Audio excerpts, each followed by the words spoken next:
Nailatag na ng COMELEC ang lahat ng hakbangin upang mapangalagaan ng maayos at mapayapang halalan sa Mayo 13. Tiniyak ito ni COMELEC Chairman Sixto Brillantes kasabay ng paglagda sa isang covenant para sa matagumpay na pagdarao ng term elections. Ang ulat mula kay Dina Pagibitan. Isang boto ko sagrado para sa malinis at mapayapang eleksyon 2013. Iyan ang nilagdaan sa pamamagitan ng isang commitment covenant ng ilang party list candidates sa isang pagsasama-sama na pinangunahan ng One Vote Movement, isang citizen armed group na naglalayo ng mapayapang halalan. Kabilang din si COMELEC Commissioner Sixto Brillantes Jr. sa Lumahok. Dito hiningi ni Brillantes sa lahat ng mamamayang Pilipino na ipagdasal ang pamunuan para sa matagumpay na pangunguna nito sa darating na eleksyon. Tiniyak din ni Brillantes na handang-handa na ang pamunuan sa darating na May 13 elections. Deploy na namin ang mga PICOs. This is a total of 78,900 PICOs have already been deployed. In fact, the entire 81,000 are already deployed all over the country. Mga balota, nandiyan na, gumagalaw na lahat.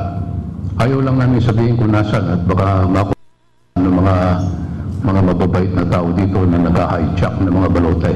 Pakiusap rin ni Brillantes sa mga party list candidates at sa lahat ng kandidato, sana raw ay tumanaw sa fair and clean campaigns, gayon din ang makiisa sa matagumpay na halalan. Para naman sa mga kandidato, isa itong magandang pagkakataon upang maipahatid nila sa komisyon ang kanilang pakikiisa sa fair and honest na botohan. Natutuwa ako dahil ang One Vote Movement ay nagkaroon ng ganitong pagkakataon para magkaroon talaga ng pagkakaisa. We fully support every effort of the government and this movement para magkaroon tayo ng honest, orderly, and peaceful elections. Siniguro rin ni Brillantes na mabibigyan pansin sa botohan ang mga detainees na pupuntahan mismo ng mga kawani ng COMELEC upang doon na mismo makaboto sa kulungan. Gayon din bibigyan ng priority lines ang PWDs, senior citizens at indigenous peoples sa pagboto.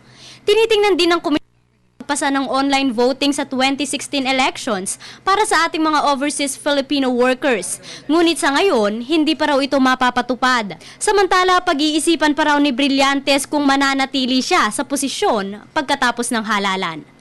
Para sa Telebisyon ng Bayan, ako si Dina Pagibitan.